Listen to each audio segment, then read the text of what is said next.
तर मित्रांनो, आज आपण शिकणार आहोत फिगर्स ऑफ स्पीच, भाषेचे अलंकार. Figures of speech. आता या भाषेच्या अलंकारामध्ये बघा,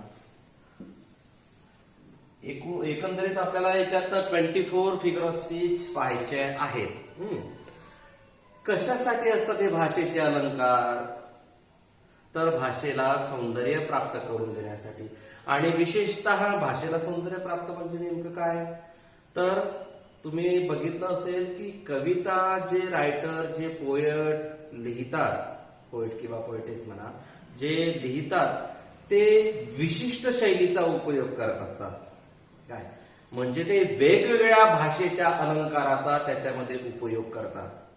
आणि त्या भाषेच्या उपयोगाने काय होतं की ते वाक्य, ती ओळ, तो स्टांजा अतिशय सुंदर होतो. आता तुम्ही म्हणाल सर हे काय प्रकार आहे? बघा, साधी गोष्ट आहे मित्रांनो की एकंदरीत एखादी स्त्री, बघा, आभूषण घातलेली स्त्री, मेकअप केलेलं, पूर्ण कानातले, नाकातले, गळ्यातलं वगैरे सगळं घातलेलं, काय चांगली साडी, चांगला पोशाख परिधान केलेली स्त्री कशी दिसते, आणि कोणत्याही प्रकारचा दागिना न घातलेला, कोणत्या प्रकारचा मेकअप, साडी वगैरे कोणत्याच प्रकारची, म्हणजे साधी साडी. आणि तुम्ही विचार करा की मेकअप वाली आणि त्यासोबतच विशिष्ट प्रकारचं जे काही पेहराव म्हणून, पोशाख म्हणून, वेगवेगळ्या प्रकारचे आभूषण, वेगवेगळ्या प्रकारचे जे काही अलंकार आहे ते कशासाठी स्त्री घालते? एक मेकअप वाली आणि विदाऊट मेकअप असं गृहीत धरा, एक तयारी केलेली, एक तयारी न केलेली. तर आपल्याला निश्चितपणे लक्षात येईल की तयारी केलेली, आभूषण घातलेली, अलंकार घातलेली स्त्री अतिशय सुंदर असते. म्हणजे त्या अलंकाराने स्त्रीचं सौंदर्य वाढते. तसंच भाषेचे अलंकार जे असतात ते अलंकार काय करत असतात? त्या पर्टिक्युलर सेंटेन्सेसचे, त्या पर्टिक्युलर स्टांजा, त्या पर्टिक्युलर लाईनचे काय करत असते? सौंदर्य वाढवत असते. म्हणजे अलंकाराने काय होतं? भाषेचं सौंदर्य वाढतं. इथं फिगर ऑफ स्पीच म्हणजे काय? भाषेचे अलंकार. आता याच्यामध्ये आपण बघा, सिमिली म्हणजे काय? उपमा. सिमिली म्हणजे काय? उपमा. हा फर्स्ट फिगर ऑफ स्पीच पाहायचा आपल्याला, अतिशय सोपा. In a simile comparison is made between two object that have at least one point in common. काय प्रकार आहे सिमिली? सिमिली म्हणजे उपमा. म्हणजे काय? आता बघा, उपमा म्हणजे काय? म्हणजे सिमिली. तर याच्यामध्ये आपण ऍज, लाईक, ऍज, सो या पद्धतीने बघा. तर सांगायचं तात्पर्य काय की याच्यामध्ये she is like a star. She is like a star असं म्हणतो. म्हणजे ती स्टार प्रमाणे आहे. She is like a star. याच्यामध्ये हा लाईक शब्द यूज केलेला आहे बघा. म्हणजे तिला कशाची उपमा दिलेली आहे? स्टारची उपमा दिलेली आहे. लक्षात घ्या, कशाची उपमा दिलेली आहे? स्टारची. म्हणजे एखाद्या गोष्टीला एखाद्या दुसऱ्या गोष्टीची उपमा दिल्या जाते. एखाद्या सजीव गोष्टीला म्हणा, तर उपमा दिल्यानंतर काय होते की त्या पर्टिक्युलर व्यक्तीचं सौंदर्य खुलते असं म्हणू शकतो आपण. बघा, आता he runs as fast as deer. बघा, he runs as fast as deer. तो हरणासारखा वेगाने धावतो. म्हणजे हरणा इतका, आता तसं तर शक्य नाहीये, पण या हीला काय केलेलं आहे? लक्षात घ्या किंवा ह्या शीला काय केलेलं आहे? उपमा दिलेली आहे. इथं काय काय? हरणाची उपमा दिलेली आहे. इथं काय केलं आहे? स्टारची उपमा दिलेली आहे. म्हणजे आता ती एखादी हिरोईन असेल की ती स्टार सारखी आहे. तुम्ही विचार करा, काय स्टार सारखी आहे, ती स्टार सारखी दिसते. लक्षात, तो हरणा इतका वेगवान धावतो, शक्य नाही ना, पण काय केलेलं आहे? याला त्या हरणाची उपमा दिली. लक्षात घ्या.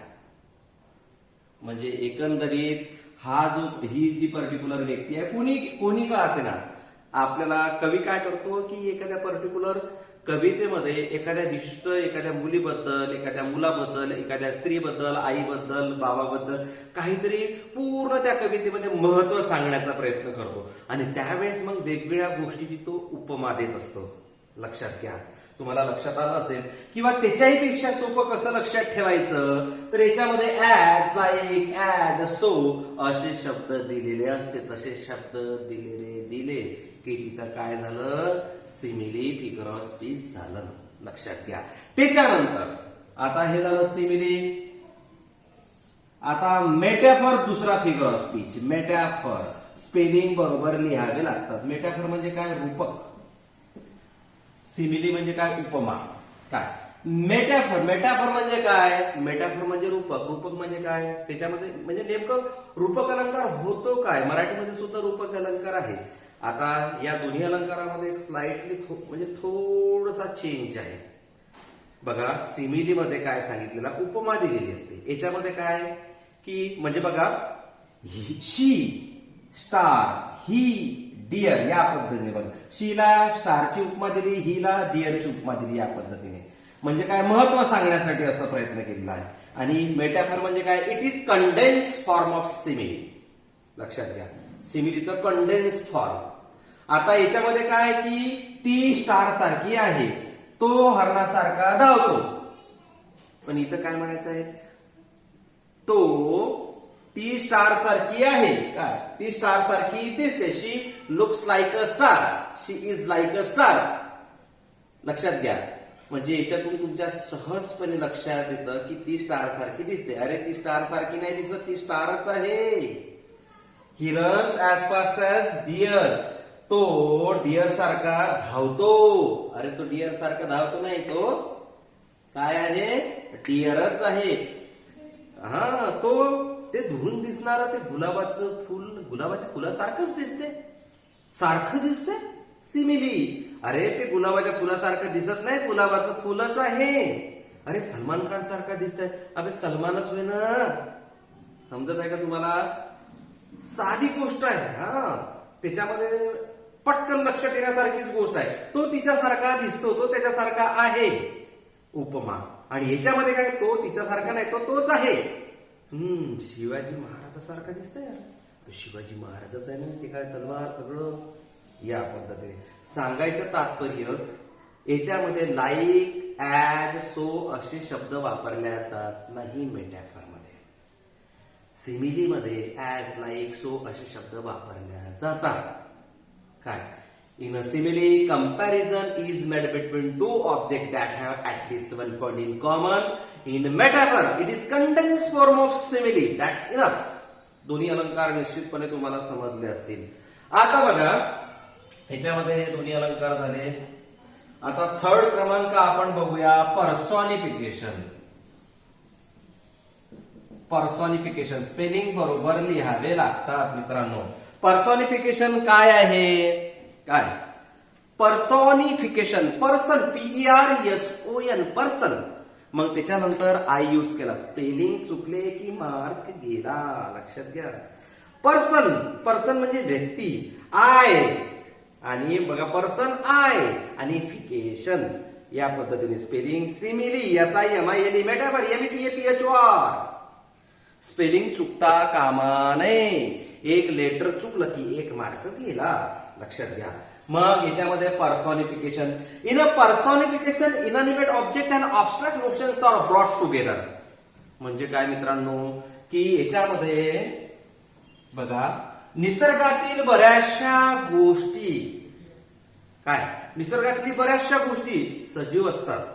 काय, सजीव, निर्जीव, बायोटिक, अबायोटिक दोन्ही फॅक्टर आहे त्याच्यामध्ये, नाही असं नाही.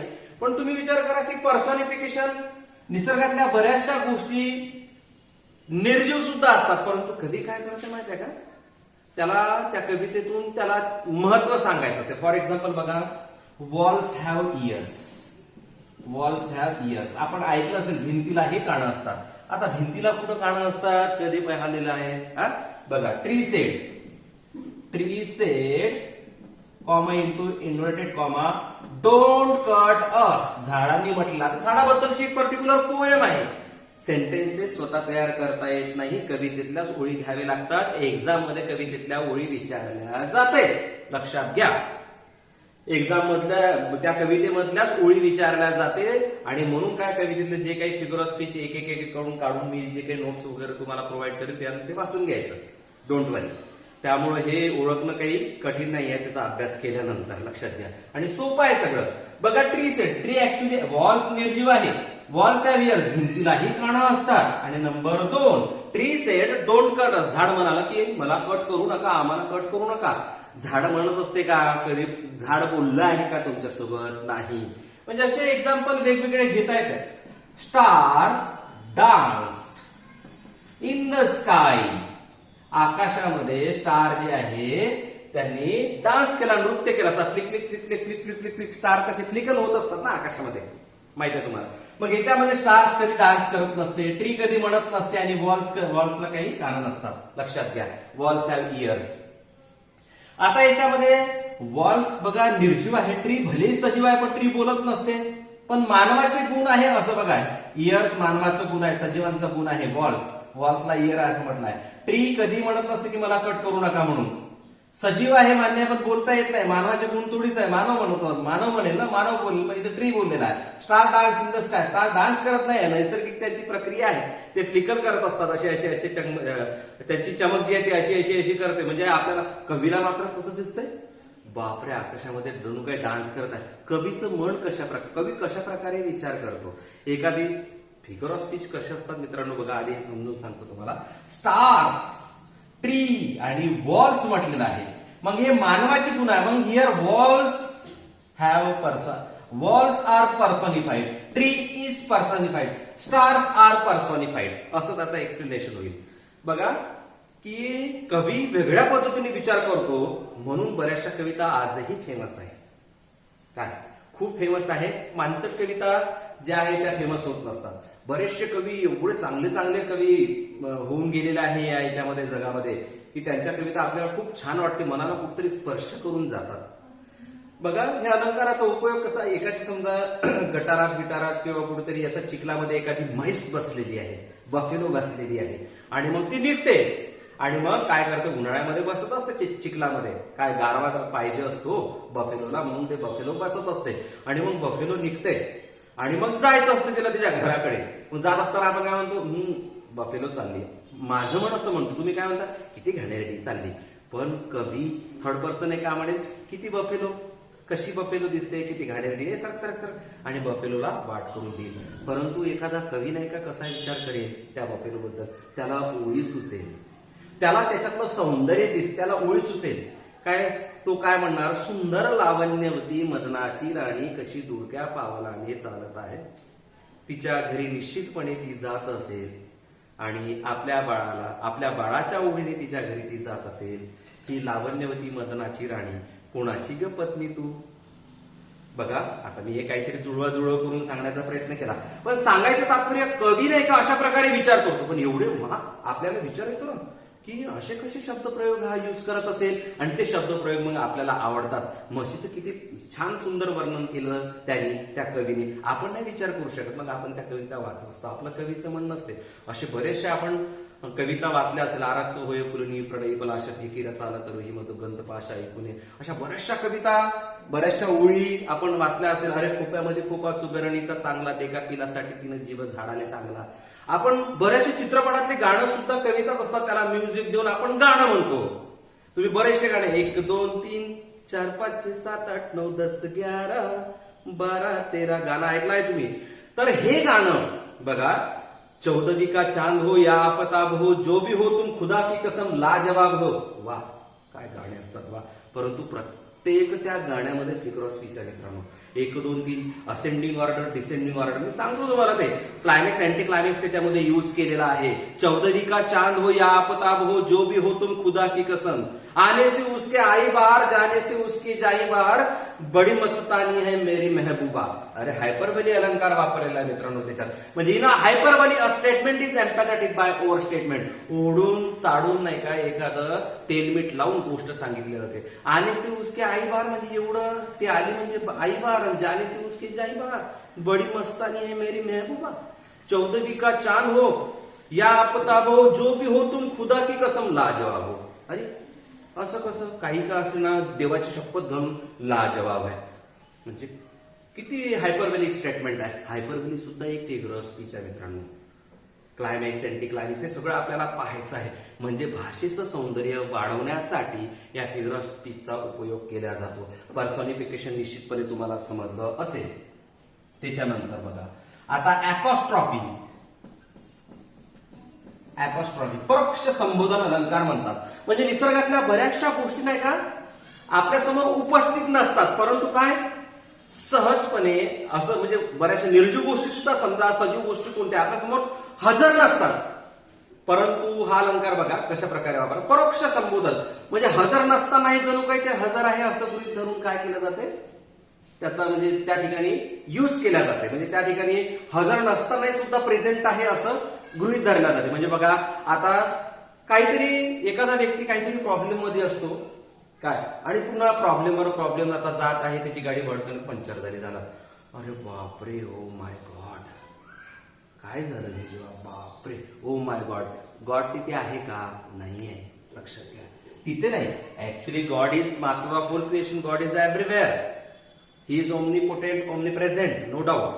काय परंतु त्या ठिकाणी प्रत्यक्ष पण त्याच्या तोंडातून उद्गार निघालेला आहे बघा. ओ गॉड प्लीज हेल्प मी. हे देवा मला मदत कर या पद्धतीने बघा तोंडातून. आता ऍक्च्युली हे God is not present there actually. आता बघा God please give me a basket full of moonlight. Basket full of moonlight. तुम्हाला आहे ही मुलींनो कविता मुलांनो. म्हणजे हे देवा, आता इथं सुद्धा गॉड प्रेझेंट नाहीये. आहे का? प्रेझेंट नाहीये. तिथं काय म्हटलं? हे देवा कृपया बास्केटभर किंवा 2 बास्केटभर मला चांदण्या दे. मला रस्त्याच्या दोन्ही बाजूने पेरायचा आहे, प्रकाश करायचा, लख प्रकाश करायचा आहे. सांगतो ती कविता आहे तुम्हाला. तर मित्रांनो मला काय म्हणायचं आहे की निसर्गातल्या बऱ्याचशा गोष्टी प्रेझेंट नाहीये पण प्रेझेंट आहे असं गृहीत धरून आपण जेव्हा एखादं स्टेटमेंट देतो तेव्हा त्या ठिकाणी ऍपॉस्ट्रॉफी अलंकार होतो.